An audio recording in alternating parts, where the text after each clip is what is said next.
Oxidation and reduction. लेकिन उसके पहले पार्ट 7 में जो हमारी एक टाइप की रिएक्शन, देखिए ये भी एक टाइप की रिएक्शन ही है, रिएक्शन का ही टाइप है। वैसे ही हीट के बेसिस पर यदि हम रिएक्शन के टाइप्स देखें तो 2 टाइप के होते हैं। कभी कभी क्या होता है, कुछ रिएक्शंस ऐसी होती है जिनमें हीट एवॉल्व होती है और कुछ रिएक्शन ऐसी होती है जिनमें हीट एब्सॉर्ब होती है। तो इसके बेस पर भी रिएक्शन 2 टाइप्स की होती है। एक को हम बोलते हैं एक्सोथर्मिक रिएक्शन और दूसरे को हम बोलते हैं एंडोथर्मिक रिएक्शन। तो ये एक्सोथर्मिक रिएक्शन क्या होती है कि यदि कोई रिएक्टेंट है, इसने यदि प्रोडक्ट फॉर्म कर रहा है और प्रोडक्ट जब ये फॉर्म करता है तो उस टाइम पर ये प्रोडक्ट के साथ ही किसको देता है, यदि हीट को देता है, तो ऐसी रिएक्शन को हम बोलते हैं एक्सोथर्मिक रिएक्शन। एंडोथर्मिक रिएक्शन क्या होती है कि यदि रिएक्टेंट है और इसको रिएक्शन करने के लिए को हीट की जरूरत है, मतलब ये तभी रिएक्शन करेगा जब आप इसको हीट देंगे, मतलब ये हीट एब्सॉर्ब करेगा। तो इसीलिए मैंने आपको बताया कि कोई भी सब्सटेंस के साथ यदि कुछ भी ऐड होता है तो उसको हम कहाँ लिखते हैं, लेफ्ट साइड में, और यदि कुछ रिलीज होता है तो उसको हम कहाँ लिखते हैं, राइट साइड में। मैंने लास्ट लेक्चर में आपको बताया था। तो रिएक्टेंट हीट एब्सॉर्ब कर रही है तो हम उसको लेफ्ट में लिखेंगे, तो हीट को इसने एब्सॉर्ब किया और फिर प्रोडक्ट को फॉर्म करता है, तो इसको हम बोलते हैं एंडोथर्मिक रिएक्शन बोलते हैं। आप हीट को ऐसे भी ले सकते हैं, जैसे आपने यहाँ पर प्लस लिखा है, यदि इसको मैं इस तरफ ले आऊं तो वो क्या हो जाएगा, माइनस में। तो कभी यदि ऐसा लिखा हुआ रहे कि रिएक्टेंट माइनस हीट और फिर प्रोडक्ट बना है, इसका मतलब ये है कि रिएक्टेंट में से जब इतनी हीट माइनस होगी तब ये प्रोडक्ट बनेगा। मतलब रिएक्टेंट में से जब आप इतनी हीट बाहर निकाल देंगे, रिलीज कर देंगे, तब क्या बनेगा, ये प्रोडक्ट बनेगा। ऐसे ही इसमें कि यदि रिएक्टेंट के साथ यदि यहाँ पर क्या लिखा हुआ है, रिएक्टेंट, और यहाँ पर यदि लिखा हुआ है कि प्रोडक्ट माइनस हीट, मतलब कि प्रोडक्ट में से जब आप इतनी हीट निकाल देंगे तब क्या बनेगा, वो रिएक्टेंट बनेगा। इसको आप इस तरफ लाएंगे तो प्लस में लिखेंगे ना, बस ये एक रिप्रेजेंटेशन का वे है जो मैंने आपको बता दिया। कभी कभी ऐसा लिखा हुआ रहता है इसीलिए। अब देखिए मैं आपको इसके कुछ एग्जांपल्स बताती हूँ। पहला मैं इसके कुछ एग्जांपल्स बताती हूँ एक्सोथर्मिक रिएक्शन के। एक्सोथर्मिक रिएक्शन के एग्जांपल क्या है, जैसे आप वुड है, केरोसिन है, डीजल है, एलपीजी है, नेचुरल गैस जिसको CH4 मीथेन जो गैस होती है नेचुरल गैस है, इन सब किसी को भी कोल को आप यदि बर्न करते तो बर्न करने पर हीट निकलती है ना, तो वही सब किसके एग्जांपल हो जाएंगे, एक्सोथर्मिक रिएक्शन के एग्जांपल हो जाएंगे। तो फर्स्ट रिएक्शन है, यदि आपने कार्बन को बर्न किया तो कार्बन बर्न करने पर क्या देता है, CO2, और इस CO2 गैस देता है, लेकिन इसके साथ बहुत सारी कोल है, समझ लीजिए कोल है, कार्बन, कोल क्या होता है, कार्बन, इसको आपने बर्न किया तो क्या रिलीज हुई, CO2, इसके साथ आपको बहुत सारी हीट मिलती है। तो जिसमें हीट रिलीज होती है उसी को आप क्या बोलते हैं, एक्सोथर्मिक रिएक्शन। दूसरा, यदि आप H2 प्लस O2 रिएक्ट करते हैं और यदि ये वाटर को बनाते हैं तब भी क्या होती है, हीट रिलीज होती है। सेकेंड, नेक्स्ट इसका एग्जांपल है, थर्ड एग्जांपल है इसका, यदि H2 प्लस Cl2 रिएक्ट करते हैं तो भी यदि जो HCl बनता है तब भी हीट रिलीज होती है। और एक और एग्जांपल इसका है, जैसे आपने CH4 है, नेचुरल गैस है, इसको यदि आपने बर्न किया तो ये भी किसमें कन्वर्ट होता है, CO2 प्लस H2। वैसे भी आपको पता होगा जितने भी हाइड्रोकार्बन होते हैं उनको यदि हम बर्न करते हैं तो वो बर्न करने पर क्या देते हैं, कार्बन डाइऑक्साइड और H2O में वो कन्वर्ट हो जाते हैं। कभी कभी क्वेश्चन ये पूछ लिया जाता है कि respiration is a exothermic reaction, how, कैसे है वो। देखिए आपने क्या किया, आपने खाना खाया, खाना खाने के बाद वो क्या होता है, वो जो फूड जाता है डाइजेस्ट होता है तो वो किसमें कन्वर्ट होता है, वो कार्बोहाइड्रेट में कन्वर्ट होता है।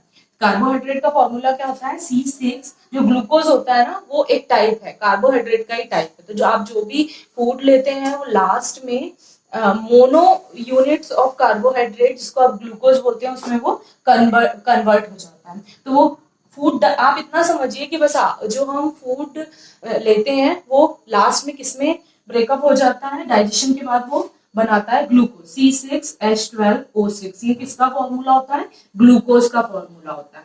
तो ग्लूकोज बन गया। अब आप खाना क्यों खाते हैं, इसलिए खाते हैं ना क्योंकि आपको एनर्जी मिले। तो क्या होता है कि जब वो फूड डाइजेस्ट हो जाता है तो ग्लूकोज में कन्वर्ट हो जाता है। फिर ये ग्लूकोज जो है ये हमारी बॉडी में स्टोर रहता है।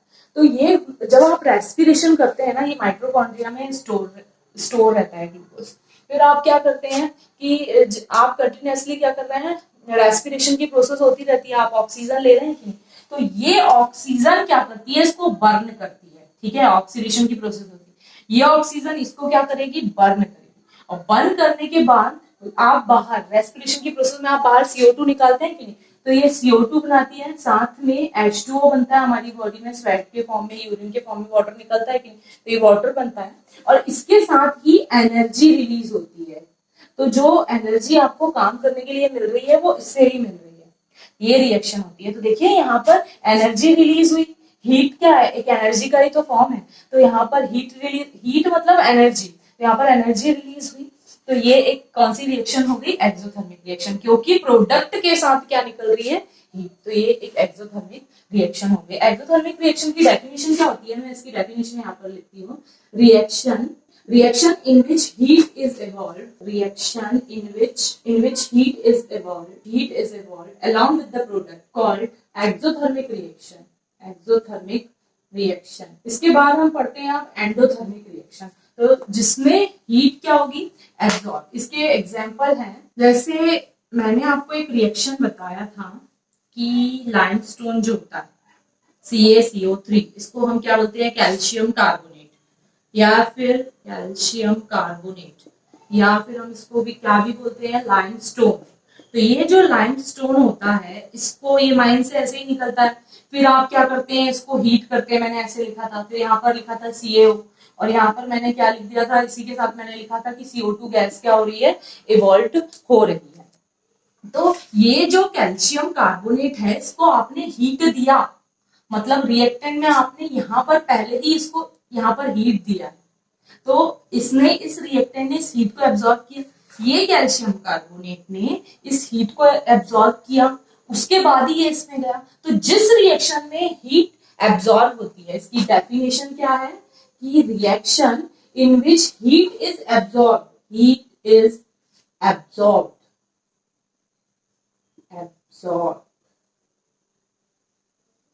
are called endothermic reaction। तो इसमें रिएक्टेंट ही हीट को लेगा, फिर वो प्रोडक्ट बनाएगा। तो यहाँ पर इसने क्या बनाया, CaO, और इसके साथ क्या रिलीज हुई, CO2। तो ऐसी देखा होगा आपने, इसके रिवर्स में मैंने एक रिएक्शन बताया था कि इसको हम बोलते हैं क्विक लाइन, या फिर इसको कैसे पढ़ेंगे, कैल्शियम ऑक्साइड। तो ये जो क्विक लाइन है, ये मार्केट में मिलता है, इसको आपने लाया, इस पर आपने वाटर डाला, वाटर डालने के बाद ये क्या बनाता है, CaOH टेकन ट्वाइस। तो हमेशा ध्यान रखना, ये किसका एग्जाम्पल है, एंडोथर्मिक का। पर ये कौन सा एग्जाम्पल है, ये है एक्सोथर्मिक का। घर में आप चूना लाते हैं, उसमें पानी डालते हैं, तो कितनी सारी इसके साथ हीट निकलती है कि नहीं, तो इसमें यहाँ हीट निकल रही है, जबकि यहाँ तो आप इसको यहाँ पर ही हीट दे रहे हैं। तो ये एक्सोथर्मिक का एग्जाम्पल है, और ये एंडोथर्मिक का एग्जाम्पल है। इसके अलावा भी कुछ एग्जाम्पल्स होते हैं, जैसे कि यदि अमोनिया है कोल्ड स्टोरेज में, आपको पता होगा, ये सेकेंड एग्जाम्पल, ये फर्स्ट एग्जाम्पल। कोल्ड स्टोरेज में आपको पता है पाइप्स में क्या डला हुआ होता है, पाइप्स में ना अमोनिया गैस जो होती है उसको कंप्रेस्ड करके, मतलब लिक्विड फॉर्म में सिलेंडर में रखा जाता है, फिर उसको पाइप में छोड़ दिया जाता है। तो जैसे उसको पाइप में छोड़ा जाता है, तो वो लिक्विड से जैसे गैसेस फॉर्म में आती है, तो वो हीट को क्या कर लेती है, एनवायरनमेंट की हीट को एब्जॉर्ब कर लेती है। पाइप में उसको हीट कहाँ से मिलेगी, एनवायरनमेंट से ही मिलेगी, तो एनवायरनमेंट से वो हीट को ले लेती है, और हीट को लेने के बाद वो NH3 गैस फॉर्म में कन्वर्ट हो जाती है, और ये जो है ना, बहुत जल्दी रिवर्सिबल रिएक्शन है, एक्चुअली ये रिवर्सिबल रिएक्शन है, इसीलिए ये जल्दी से फिर क्या बना लेती है, इसके बाद ये N2 + H2 बना लेती है। मतलब कोल्ड स्टोरेज में जो NH3 लिक्विड फॉर्म में रखा जाता है, तो वो क्या करती है, हीट को एब्जॉर्ब कर लेती है, किसमें कन्वर्ट हो जाती है, N2 + H2 में वो कन्वर्ट हो जाती है। तो ये भी किसका एग्जाम्पल है, एंडोथर्मिक का। आप ये बताइए कि यदि एंडोथर्मिक रिएक्शन जहां भी होगी ना, वहां पर आपको छूने पर ठंडा लगेगा। क्यों छूने पर ठंडा लगेगा, क्योंकि जैसे आपने इसको पाइप में डाला, तो ये एनवायरनमेंट से हीट को ले रहा है, तो वहां पर हीट कम हो गई, तो हीट कम हो गई तो ये कूलिंग को कॉज कर देगा। इसका नेक्स्ट एग्जांपल है, आपने N2 + O2, यदि इसकी रिएक्शन करवा के आपने NO बनाया है, तो यहाँ पर भी हीट एब्जॉर्ब होती है, यहाँ पर भी क्या होगी, हीट एब्जॉर्ब होगी। मैं माइनस हीट करके लिख दे रही हूँ, यहाँ पर भी मैं माइनस हीट करके लिख दे रही हूँ, या यहाँ पर ही लिख दे रही हूँ प्लस हीट। तो ये क्या बना लिया इसने, N2 प्लस H2।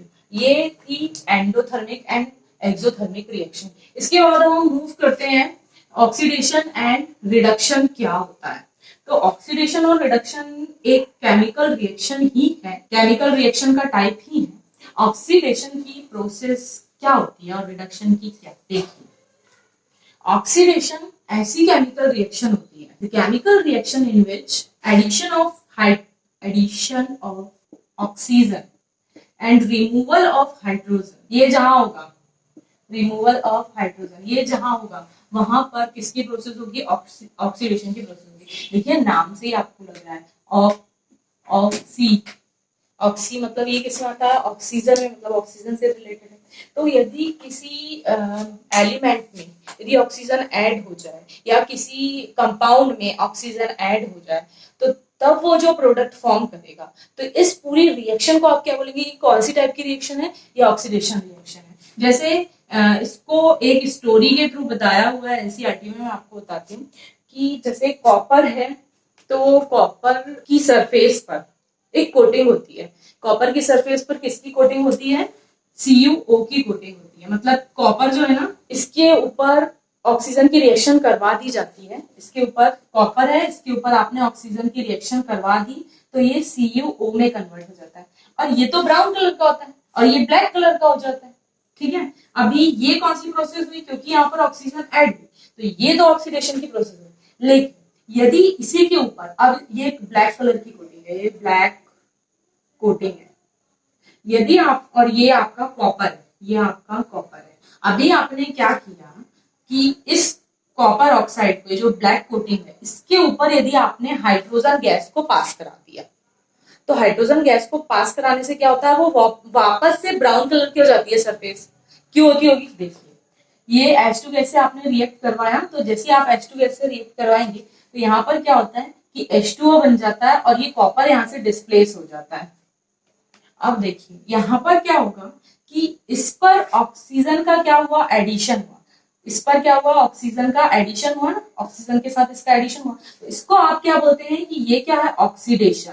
और ये कॉपर यहाँ से अलग हो गया, तो इसको क्या बोलते हैं कि कॉपर का क्या हुआ, यहाँ पर रिडक्शन हुआ। तो ये डेफिनेशन है, the chemical reaction in which edition of oxygen and removal of hydrogen occur called oxidation reaction. इसको आप नोट कर लीजिए, ऑक्सीडेशन रिएक्शन। देखिए जितने भी एग्जांपल्स मैं करवाती हूँ ना, तो उसका आप स्क्रीनशॉट ले लीजिए, तो इसका भी ले लीजिए। इसके बाद हम और एग्जांपल देखते हैं ऑक्सीडेशन के, addition of O2 and removal of H2। तो इसमें फर्स्ट एग्जांपल देखिए, जैसे सोडियम मेटल है, इसने यदि ऑक्सीजन के साथ रिएक्ट किया और इसने Na2O फॉर्म किया, तो ये कौन सी रिएक्शन हो जाएगी, ऑक्सीडेशन की। यदि मैग्नीशियम है, इसने यदि O2 के साथ रिएक्ट किया और इसने यदि MgO फॉर्म किया, तो ये भी एक ऑक्सीडेशन रिएक्शन का एग्जांपल है, H2S प्लस O। तो ये यहाँ पर फॉर्म करेगा H2O प्लस S। इसमें किसका एडिशन हो रहा है, ऑक्सीजन का एडिशन हो रहा है। यहाँ पर किसका एडिशन हो रहा है, ऑक्सीजन का। तो जब ऑक्सीजन का एडिशन हो रहा है तो इसको आप क्या बोलेंगे, ऑक्सीडेशन रिएक्शन। ऑक्सीडेशन और रिडक्शन जो रिएक्शन है ना, ये कॉम्बो से बनती है, इसको बोलते हैं रेड ऑक्स। तो ये जो रेड है ये रिडक्शन से आया है और ये जो ऑक्स है ये ऑक्सीडेशन से आया है। तो ये कॉम्बिनेशन है ऑक्सीडेशन और रिडक्शन का। किसी भी रिएक्शन में ऐसा नहीं होता है कि सिर्फ ऑक्सीडेशन हो जाएगा और सिर्फ रिडक्शन हो जाएगा, ये दोनों रिएक्शन साथ में होती है। मतलब कि यदि एक सब्सटेंस का ऑक्सीडेशन हो रहा है तो दूसरे सब्सटेंस का रिडक्शन हो रहा ही होगा। यदि ये सिर्फ रिएक्शन ऑक्सीडेशन हो रहा है तब हम उसको बोलते हैं हाफ रिएक्शन हो रही है, और यदि सिर्फ रिडक्शन हो रहा है तो उसको हम बोलते हैं हाफ रिएक्शन। मतलब जब हाफ और हाफ मिलेंगे तभी तो वो कंप्लीट रिएक्शन होगी। तो इसीलिए ये साथ में होती है, ऑक्सीडेशन एंड रिडक्शन क्या होती है, साथ में चलने वाली एक रिएक्शन है। अब इसके बाद हम देखते हैं, ये हमारे एग्जांपल हो गया ऑक्सीडेशन की, क्या addition of oxygen and removal of hydrogen is called oxidation reduction. इसके बाद ही दूसरा है रिडक्शन रिएक्शन, जस्ट इसका अपोजिट होता है। तो रिडक्शन अपोजिट कैसे होता है, यहाँ पर वहां पर ऑक्सीजन का क्या हो रहा था, एडिशन, तो यहाँ पर ऑक्सीजन का क्या होगा, आप पूरा लिख लीजिएगा, the chemical reaction in which oxygen is removed and hydrogen is added. The reaction in which addition of hydrogen and removal of oxygen occur is called reduction reaction. अब ये रिडक्शन रिएक्शन एडिशन होगा, किसका होगा, hydrogen का. इसका एक example बताऊं मैं आपको, जैसे H2 है, इस पर यदि सल्फर को ऐड किया तो बनता है सल्फ, तो कौन सी गैस बनती है, इसको कौन सी गैस बोलते हैं, हाइड्रोजन सल्फाइड. मैंने इसके पहले भी बताया, तो हाइड्रोजन सल्फाइड गैस बनती है. देखिए यहाँ पर हाइड्रोजन का एडिशन हुआ, तो किसका एग्जाम्पल हो जाएगा, रिडक्शन का. दूसरा एग्जाम्पल हम लेते हैं, जैसे हमने Zn लिया और इसका हमने रिएक्शन करवाया ऑक्सीजन से, सॉरी, जैसे हमने ZnO लिया और इसका हमने कार्बन से रिएक्शन करवाया, तो ये कार्बन क्या करता है, इसको रिड्यूस कर देता है, यहाँ से ऑक्सीजन का रिमूव कर देता है और इसको Zn में कन्वर्ट कर देता है. तो यहाँ पर बनता है Zn और CO.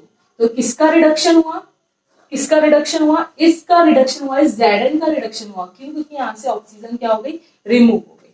और इसका एक और एग्जांपल है इसका, जैसे आपने CuO लिया और इस पर आपने H2 गैस को पास करवाई, तो H2 गैस पास करवाने पर, इसके पहले भी लिखा था मैंने ये एग्जांपल, चलिए मैं यहाँ पर लिख देती हूँ कि यदि CuO है, इस पर यदि H2 की रिएक्शन मैंने करवाई, मैंने पहले भी बता दिया आपको कि रिएक्शन साथ में चलती है, तो यहाँ पर क्या बनता है, कॉपर बनता है और इसके साथ ये H2, तो ये हाइड्रोजन का यहाँ पर क्या हो रहा है, ऑक्सीडेशन, लेकिन कार्बन कॉपर का यहाँ पर क्या हो रहा है, रिडक्शन हो रहा है. ठीक है, तो यदि आप किसके एग्जाम्पल में देख रहे हैं, यदि आप ऑक्सीडेशन के एग्जाम्पल में देख रहे हैं, इसको ऑक्सीडेशन के एग्जाम्पल में यदि देख रहे हैं, तब यहाँ पर ऑक्सीडेशन किसका हो रहा है, हाइड्रोजन का. अब मैं इसको रिडक्शन के एग्जाम्पल में भी लिख सकती हूँ. देखिए रिडक्शन के एग्जाम्पल में लिखूंगी तो किसका रिडक्शन हो रहा है, इस कॉपर का. क्यों, क्योंकि यहाँ से ऑक्सीजन का क्या हो रहा है, रिमूवल. तो यहाँ पर बनेगा Cu प्लस H2O.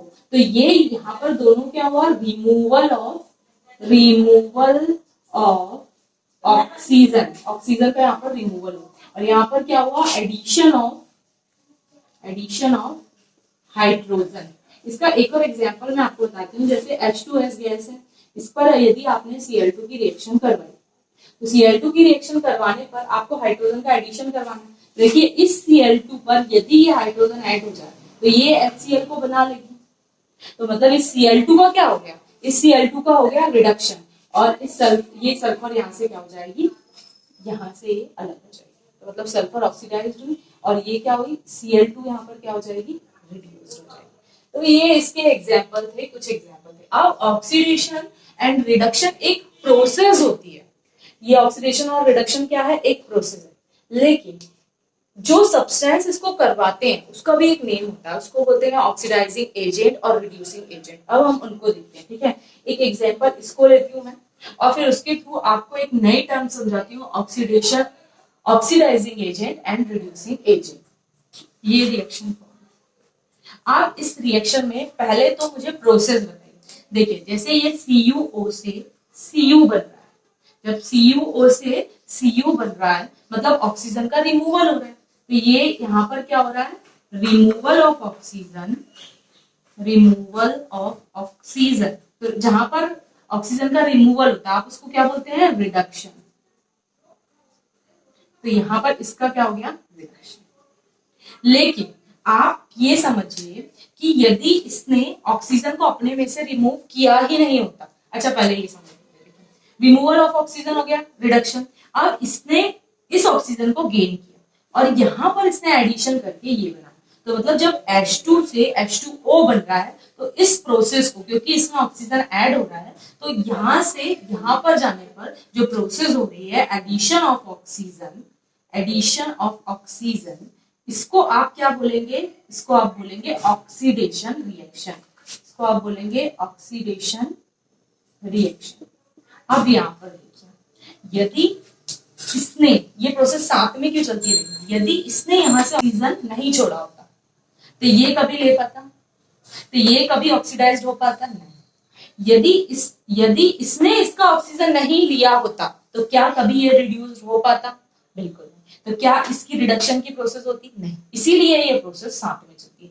आप देखिए रिमूवल ऑफ ऑक्सीजन, जब ये अपने में से ऑक्सीजन को क्या कर देता है, रिमूव। तब प्रोसेस होती है रिडक्शन की। लेकिन ये किसको कॉज कर रहा है, आप समझिए, ये अपने में से ऑक्सीजन को निकाल रहा है, मतलब कि ये ऑक्सीडेशन को कॉज कर रहा है। ये चाह रहा है कि कोई दूसरा सब्सटेंस है वो ऑक्सीडाइज्ड हो जाए, दूसरा सब्सटेंस इस ऑक्सीजन को गेन कर ले और वो ऑक्सीडाइज्ड हो जाए। मतलब ये किसको कॉज करवा रहा है, ऑक्सीडेशन को कॉज करवा रहा है, खुद में से ऑक्सीजन को निकाल रहा है, इसलिए इसका तो रिडक्शन हो रहा है, लेकिन ये ऑक्सीजन निकाल के किसको दे रहा है, इसको दे रहा है। तो ये किसको कॉज कर रहा है, ऑक्सीडेशन को। इसीलिए इसको क्या बोलते हैं, ये कौन सा काम कर रहा है, इसके काम के कारण ही इसको क्या बोला जाता है, ऑक्सीडाइजिंग एजेंट। Oxidising agent. अब देखिए, यदि ये यहाँ पर प्रोसेस ऑक्सीडेशन की हो रही है, आप इस H2 को क्या बोलेंगे, देखिए यहां से यहां जाने पर तो ये ऑक्सीडेशन की प्रोसेस हो रही है, लेकिन ये यहां से ऑक्सीजन निकाल रहा है, मतलब ये किसको कॉज कर रहा है, इसमें ये रिडक्शन को कॉज कर रहा है ना। यदि ये इसका ऑक्सीजन निकाल ले तो इसका रिडक्शन हो जाएगा, मतलब ये किसको कॉज कर रहा है, रिडक्शन को कॉज कर रहा है। तो यहां से यहां जाने पर जो प्रोसेस हो रही है तो उसको तो आप ऑक्सीडेशन बोलेंगे, लेकिन इस H2 को आप क्या बोलेंगे, इस H2 को आप बोलेंगे रिड्यूसिंग एजेंट। रिड्यूसिंग एजेंट बोलते हैं, ठीक है। तो ये था oxidising agent and reducing agent.